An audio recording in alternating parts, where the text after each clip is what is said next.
Ayun, so good evening guys. Ngayon po ay November 9, 2023. So maganda ulit. So ilang araw na tayo maganda yung galaw dito sa market natin. So pakonti-konti, umakyat po, bumabawi yung index natin. So nag-close tayo. Verde ulit for today is 0.54%. So 6,188.22. Tapos syempre yung inabangan natin, net foreign buy, nandyan po sila. So plus 171.26 million. So confirm, meron tayong rebound na dito sa market. So ilang araw naman na berde, tapos pangatlong araw yata to na medyo halos tigwa 100 million yung average natin na net foreign buying po dito sa market. Okay, so hopefully tama yung sabi natin, meron tayong Christmas rally. So ito po yung ating mga trending stocks for today. Wala naman masyadong aggressive dito, no? Si dito, ayan, nauna sa listahan natin. So lumalaban siya, meron siyang 0.7% na gain for today. So meron siyang net foreign buying na 833K. So mamaya silipin ulit natin yung kanyang pinaka-chart. Ito pala, winner natin si Alter. So nag-close siya 5.68%. Ayaw na kasakay ni Alter natin. Syempre, yung pinaka-catalyst po natin sa kanya, wala naman ako nakitang net foreign buying sa kanya, yung pagbili ni GSIS po doon sa mga preferred shares nitong si Alter natin. So nag-invest siya dito sa mga renewable energies natin. Tapos yung dalawa, yung magkapatid, bayaran na yata to ng dividends, di ba, kahapon, SCC. So, pero ngayon nag-react siya, nag-negative 1.18%. So, congrats kung meron na po kayong dividendo, kung nag-buy na siya. Sino ba nauna? SCC o DMC? So, meron tayo, kaya lang meron siya net foreign sale na 13.88 million. So, most likely dumating na yung dividendo ng mga bumili sa kanya last time. Tapos si DMC natin, nag-drop din siya, negative 0.76%. Tapos meron siyang 3.4 million na net foreign sale po dito sa market naman natin. Okay, so pares lang to. SEC at saka DMC, related po yan sa dividends, yung mga drops natin sa kanya. Tapos si Lotto, nag-up pa rin naman siya, 0.89%. Pero noong umaga, meron pa rin siya, no? Humato pa rin siya ng halos, o umabot yata siya more than 5% kanina. So congrats po kung 16 plus 5, and then nakalabas ka sa kanya, hindi tayo masyadong greedy, then pwede ka na kumita sa kanya ng 21%. And then si ASEN, so binawi na naman niya yung ilang araw na berde, yung galawan niya. So nakain ng gains itong si ASEN natin. Tapos ngayon medyo malakas siya, negative 2.08%. Pero yung overall blue chips natin, okay naman siya kasi nag-up nga tayo ng 0.54%. So ang bad dito kay ASEN natin, meron tayong 24.69 million na net foreign selling. Pero with regards sa earnings, yung mga nabasa po natin sa Twitter is okay naman itong si ASEAN natin. So alam ko ngayong araw na to na repost ko siya. Mamaya tignan po natin sa ating Twitter naman. Okay, so November 9, Thursday, and then November 10. Bukas, hopefully, another good close para dito sa market naman natin. Okay, so disclaimer guys, sa mga bago dito sa channel natin, as usual, kung bago lang po kayo dito, wag mong for education purposes lang po yung ating video, and then wag mo siyang gagamitin as a reason para mag-buy, sell, or hold na stocks. Meron pong risk na involved.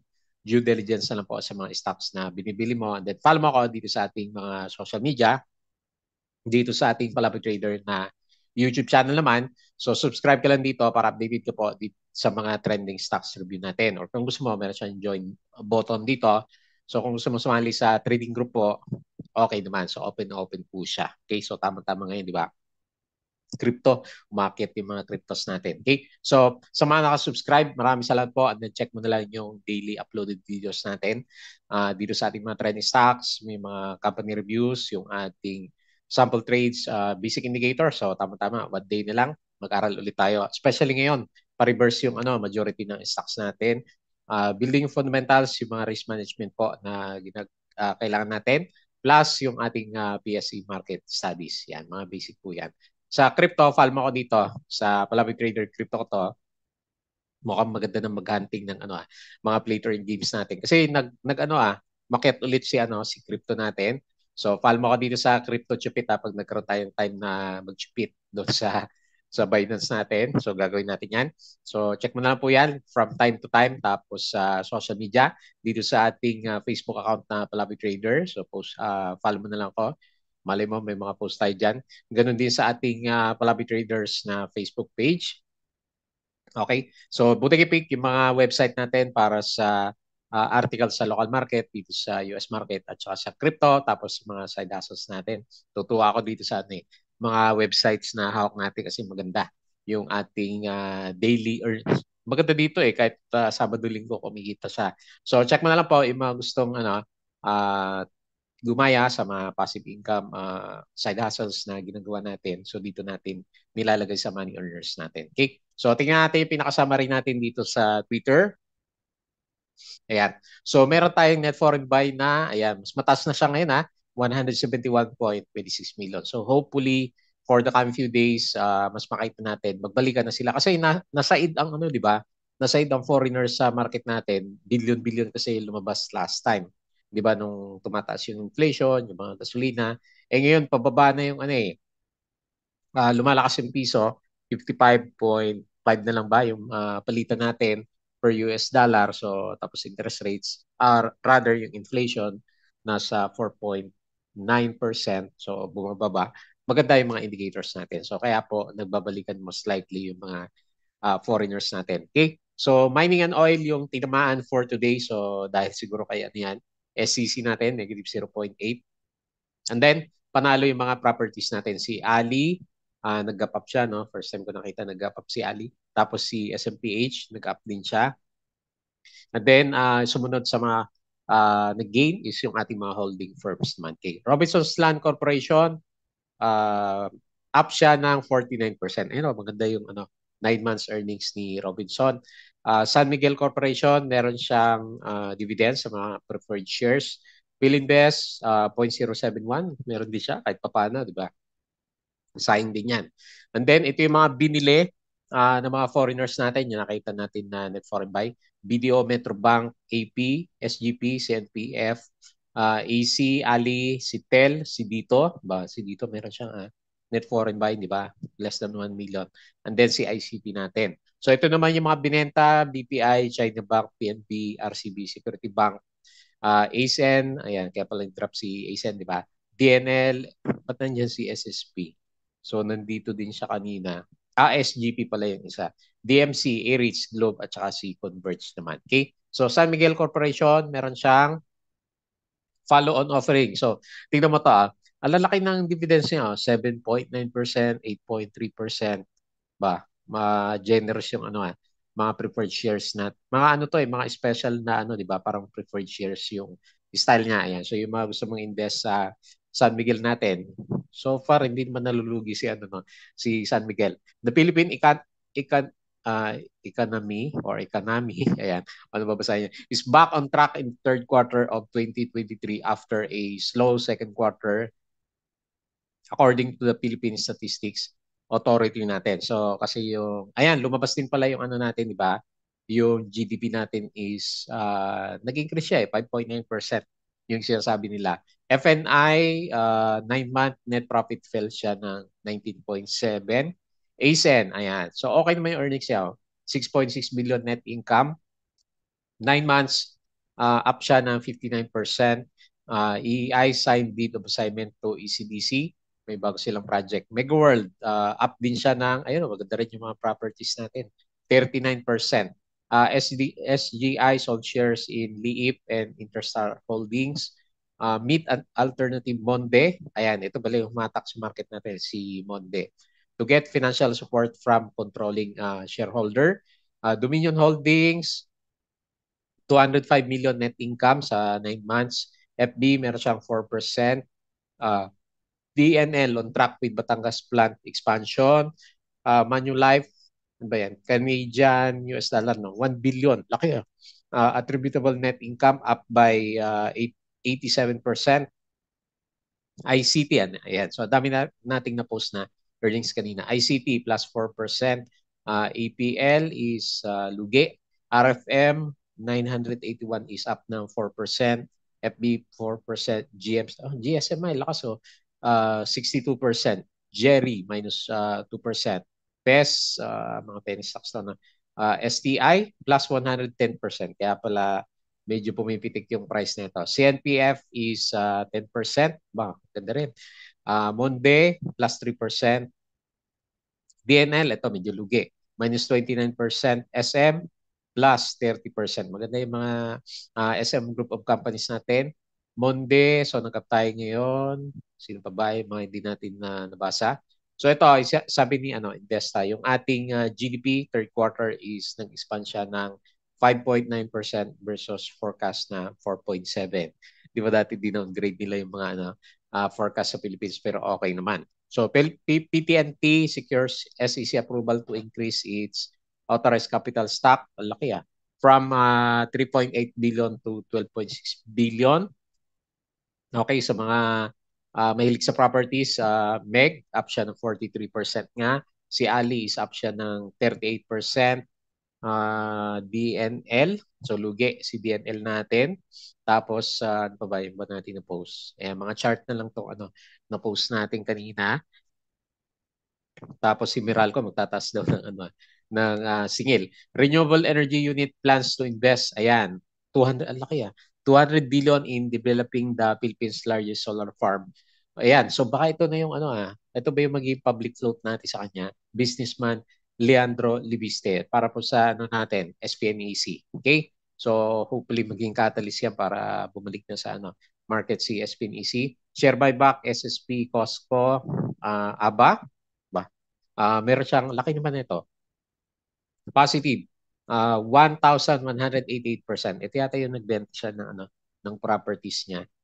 Bloom, bang nangyari dito? Nag-up siya, di ba kanina? So, okay, tapos yung iba, so hindi natin babasahin yung iba dito. Mga na-post natin kahapon naman. Okay? So, yun lang po yung ating mga na-retweet for today. So, wala namang masyadong negative news sa market natin. Ayan, so guys, yung ating Patreon, as usual, yung mga gustong sumali sa trading group po natin. So, always open po yung Patreon. Check mo na po yung mga details dyan. Alam ko may mga sample videos. So, pwede mo pong tignan naman. Okay? So, punta tayo dito sa to trade Asia natin. So, refresh ko lang ng konti para hindi siya mag-close. So, umaga pa lang, maganda yung galaw natin. Nag-peak pa pala tayo, no? Hindi lang 0.54, makyat pa siya ng 6,200. So, good sign. Nagtatry tayo bumalik sa 6.2. Ayan. Traded value, mababa, 3.32 billion. Pero okay na, 6,188 naman yung index natin. So medyo nakabalik na, properties yung panalo. Gawa ni SMPH pala, ayan 2.91. Monde, so dahil doon sa vote of confidence, diba, mag-invest yung majority daw na may hawak ng shares niya, nag-up siya ng 4.68%. Si Bloom, 2.65.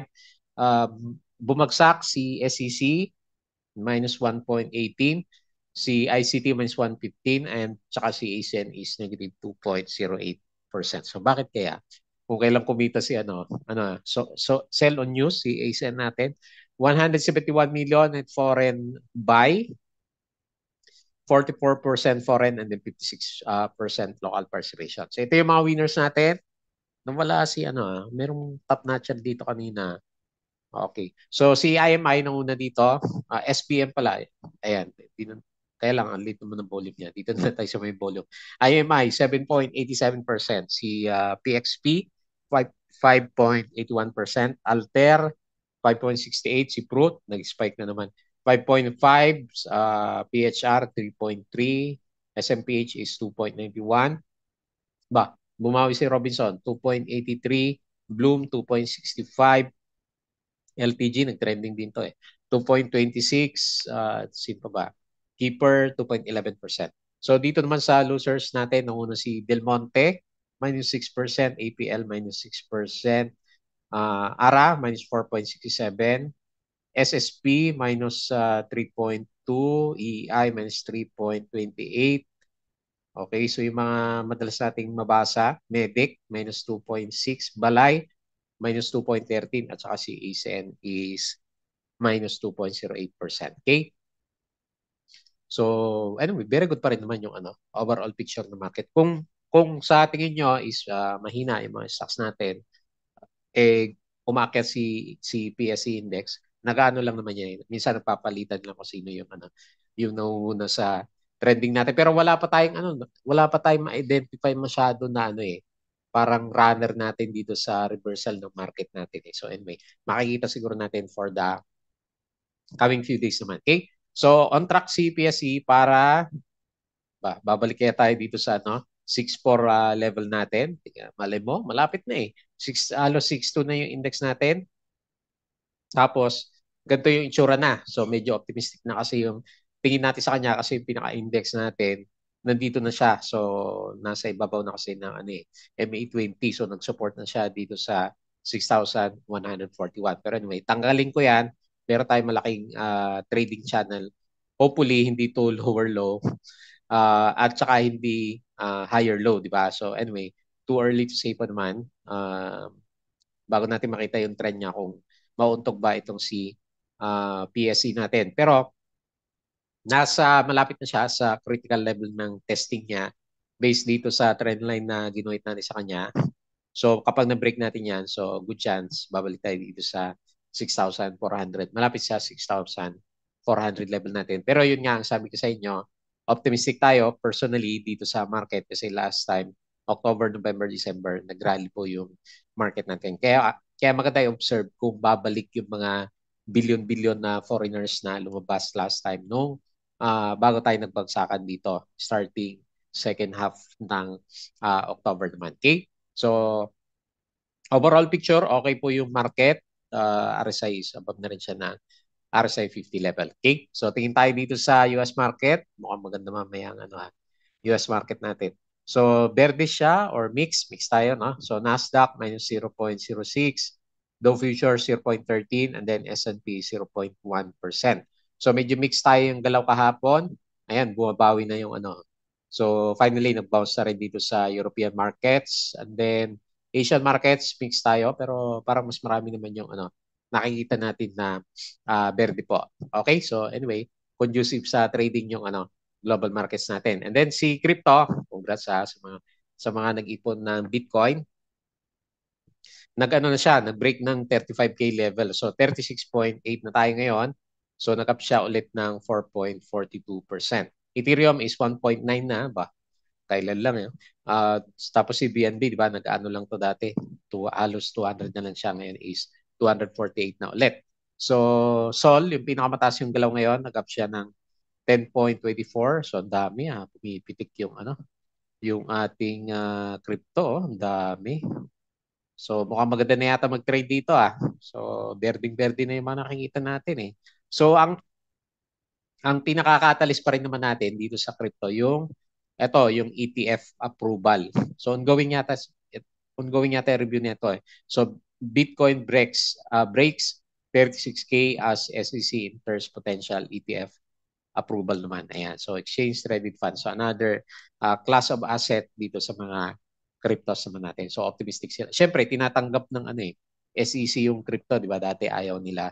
So, ano yan, major occurrence yan. Baka bumalik tayo ng 40K pag natuloy yung ETF approval na nakita natin sa kanya. Okay? So, anyway, may reversal trend din itong si cryptos natin. Okay? So, balik tayo dito sa chart. And then refresh natin yung index. Tapos dito tayo sa trending stocks. Unahin natin si dito. Talaga marami nakabantay kayo dito lagi nangunguna sa trending stocks pero hindi naman gumagalaw yung price action natin. So naglalaban yung bulls at saka bears dito sa kanya. Pero yung overall picture niya mahina pa rin naman yung RSI niya, di ba? Below 50. And then wala pa rin tayo makita mas malinaw na direction ng ating MACD formation naman. Okay? So kung gusto mong magkaroon ng trend, okay, pwede mong guhitan ng descending triangle. Kung medyo mag-breakout siya dyan, then at least mabuhayan tayo para kay dito and then magre-retest tayo sa 3.2. Pero ngayon is nasa decision area si dito natin. Okay? So magdi-decide yung mga traders natin. Mukhang malapit na, no? So bago siguro mag-second half ng November naman. Ayan. So makita natin ano ba yung direction niya? Dito pa rin? Magbi-breakout or magkakaroon ng breakdown yung price action natin sa kanya. Okay? So pagdating sa price action, meron siyang 800K, di ba? 833K na net foreign buy. So nag-up siya ngayon 0.7. Mercantile, BPI, ang buyer call BPI yung ating pinaka-main seller. Okay? So ganyan lang muna yung ating chart. Next, yung winner natin, si Alter. Congrats ha. So mga merong Alter dyan. Breakout. So maganda yung chart niya. Meron siyang 2 days ng volume tapos nag-breakout yung candle. Hopefully hindi yan false breakout. So makita mo naman dito, may breakout siya. Tapos meron siyang volume. So medyo maganda. So kung sakaling matuloy tayo diyan, so nakabalik na siya dito sa box natin eh. Tingnan natin kung aabot tayo ng piso. Maganda usapan to piso pag another green day itong si Alter natin. So anyway, overall picture niya is okay siya. Yung RSI natin is above ng 50. Ayan, so meron siyang trend. Plus yung MACD formation natin is okay din po yung kanyang galaw. Ayan, optimistic na tong si Alter natin. Tingnan natin yung price. So nag-up po siya 5.68%. Sa opening pa lang, alam ko 3% na kaagad to eh. Nakatulong talaga yung sentiment po ni GSIS naman natin. Ano ba ito na-post ko dito? Si ACE at saka yung Philippine economy. Mamaya, silpin natin yan. Tapusin lang natin tong si Alter. So wala tayong foreigner sa kanya. Sun call ang buyer and then call video yung ating seller. So balik tayo doon sa chart. So maganda po. Meron siyang breakout. So hopefully magtuloy pa siya for the coming few days and then hopefully mag-retest tayo dito sa 1 peso level naman. Okay? So yung PSE pala, ayan, medyo late na to. Yung economy natin is nag-up siya ng 5.9%. So meron nyo itong si Business Inquirer natin. Okay? So yun yung nakalimutan kong buksan kanina eh. Balik tayo dito sa chart. Next, SEC. So nabayaran naman na siguro kayo ng dividends. Meron na po ba? So nag-pull back ulit itong si SEC. Nahirapan siya. So meron siyang konting trend dito na nahirapan siyang ibalik yung price action natin. Mukhang hindi pa. Ayaw pa niya.